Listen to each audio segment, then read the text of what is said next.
Hey. Welcome everyone. This is Dr. Kasha Kynes. I am the CEO and founder of EBV Global Institute, and Mercury is in retrograde, and for no apparent reason, my big computer crashed live. But I am on my laptop, so it looks a little bit different, and hopefully the audio will be good enough.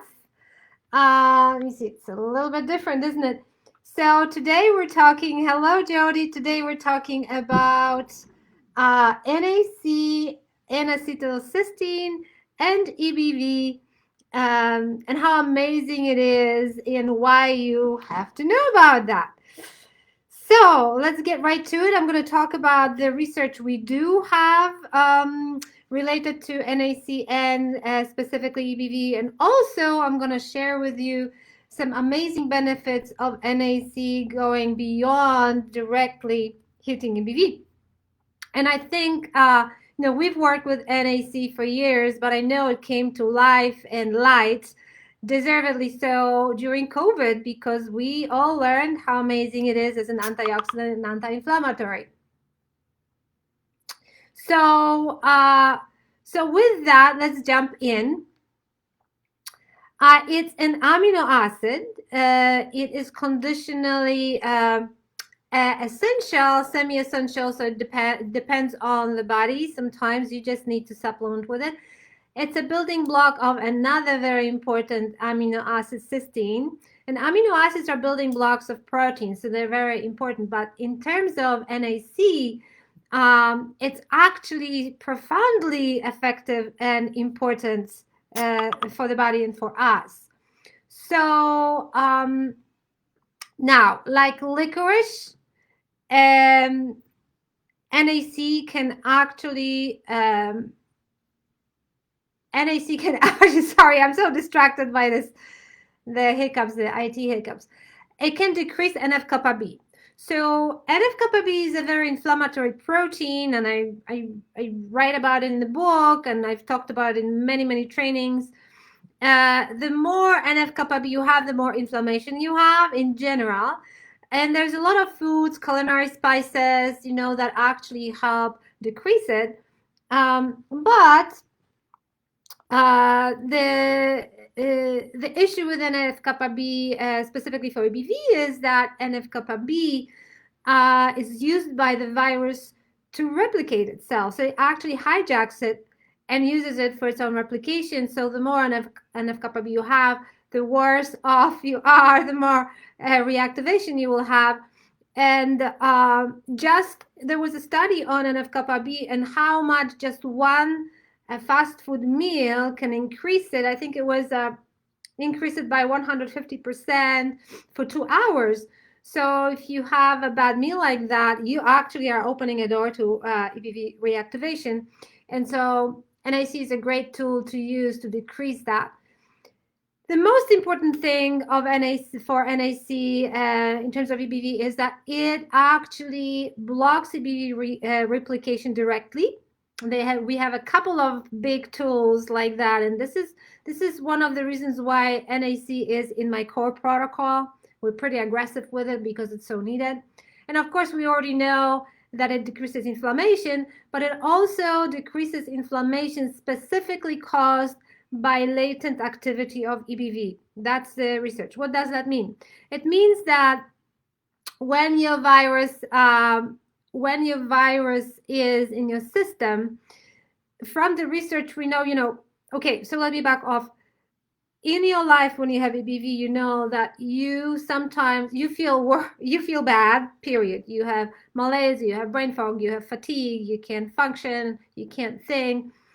But there are times in your life when you feel like you've been hit by a truck.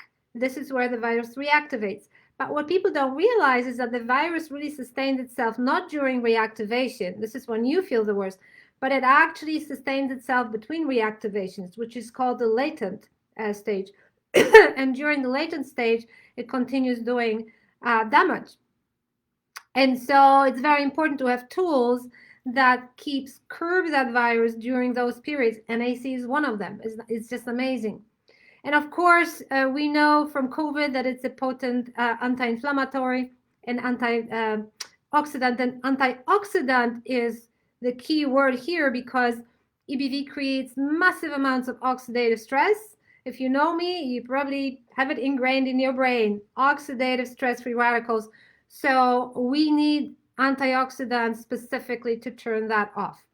So these are just the stellar qualities of NAC, and that's why I respect it so much, and that's why we go pretty aggressive, because it's pretty safe at higher dosages. And I'm pretty sure, you can read the whole profile in my book, and I'm pretty sure we're going to write a blog, so it's lined up for you as well. Let's look at some other benefits. Let me take a look at my cheat sheet here. The most important thing is that, and this is kind of directly or indirectly also reflective on EBV activity. NAC is a building block, along with glycine and selenium, of glutathione. And glutathione, you probably know more about it because of COVID as well. Glutathione is the most remarkable, the most important antioxidant that your body makes that we didn't used to hear about enough. Now I think it's coming to, public kind of knowledge. And so glutathione is very important for normal processes of detoxification to curb oxidative stress as well. And so you can't have a healthy glutathione without NAC as a backbone of it.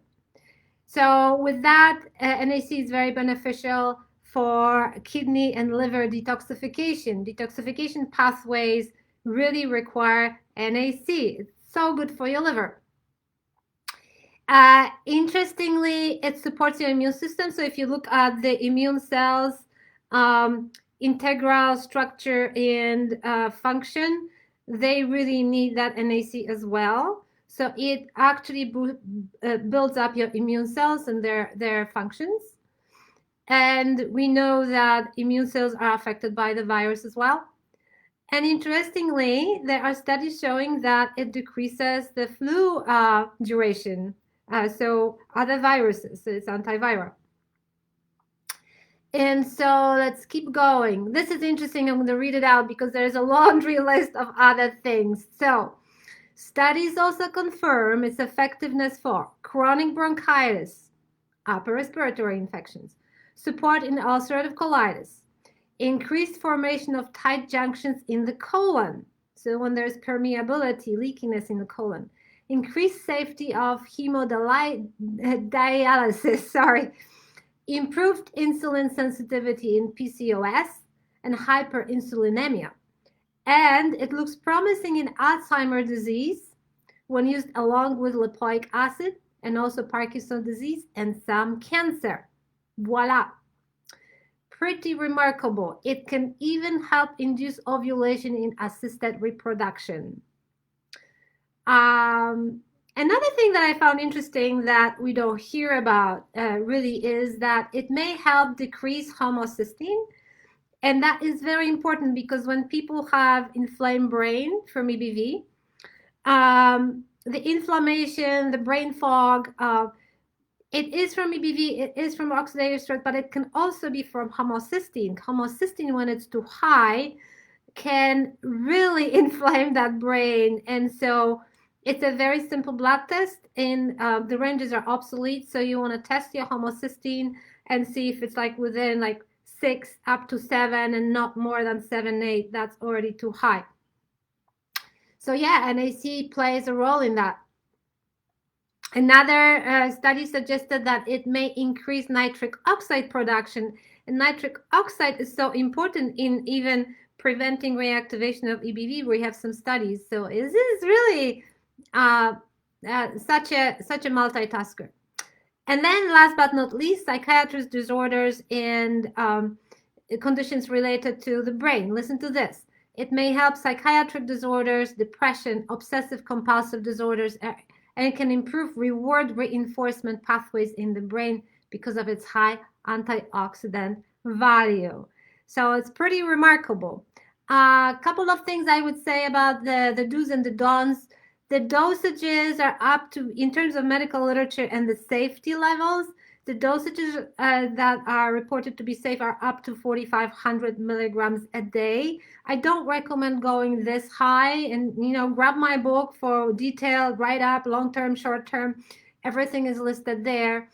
Now, in high dosages, NAC can cause gastrointestinal upsets, so decrease accordingly.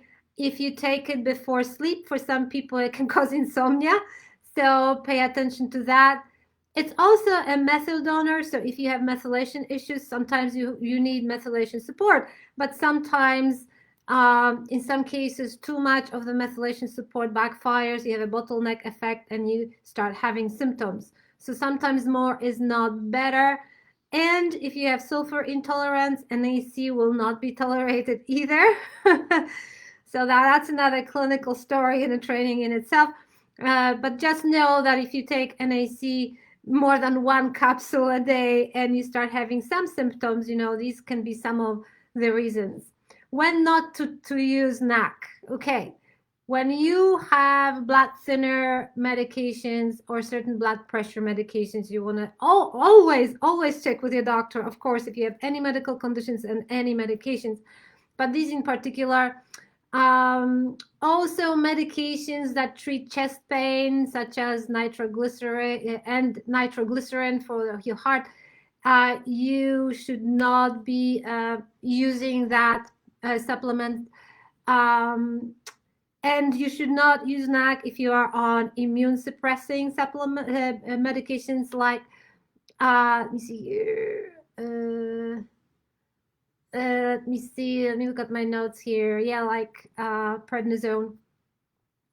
If you have kidney condition, when you have too much cysteine in your urine, you also should not supplement.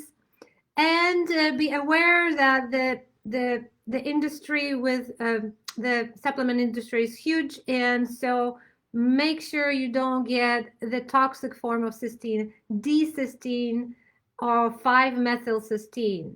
That's not the form. You want N-acetylcysteine. That's what you want. You don't want to take it when you have sulfur intolerance. And again, if you have any medication, consult with your doctor. Don't stop any medication because of this. It's just for educational purposes. So, so hopefully this is helpful and you will have a renewed respect and love for NAC, the little NAC that can do all this heavy lifting. Thank you for coming to the training. Let me see, there's Karen is asking about reactions between NAC, lysine B complex, and vitamin C. No, there's no reactions. Then interestingly, no, there's no reactions. I discussed the dosages. Like I said, the dosage depends on the person. You have to play with it. You have to, I would recommend reading my book or working with a nutritionist or joining our EBV recovery program, because then I can customize it and make sure that it's safe, because you can overdo it and that's not safe. Like I said, in the medical literature, the safety level is up to 4,500 milligrams a day, but that does not mean that you can push that high. I wouldn't recommend it. So you want to go low. I would cut it in half from that maybe for you. All right. My pleasure serving you today. I will see you in another training in 2 weeks, and hope this will help you. Bye. Have a great day.